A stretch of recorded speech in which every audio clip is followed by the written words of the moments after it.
Question 6.1. State the time in milliseconds when p is moving at its maximum positive velocity. Well, this is displacement time graph. Displacement over time is velocity, and the maximum velocity will be where the maximum gradient is, and the maximum gradient is here, and at that time for that is 1.5 milliseconds. So the time is 1.5 milliseconds.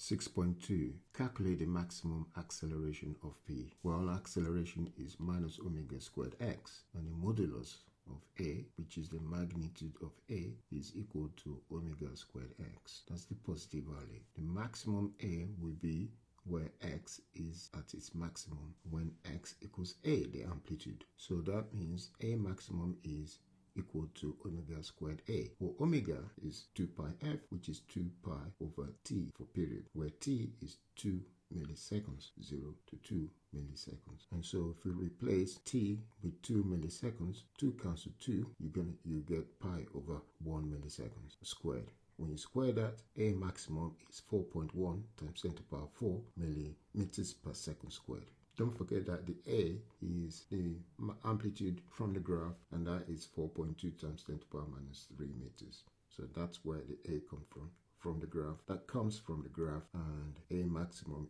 will then be equal to 4.1 times 10 to the power 4 meters per second squared.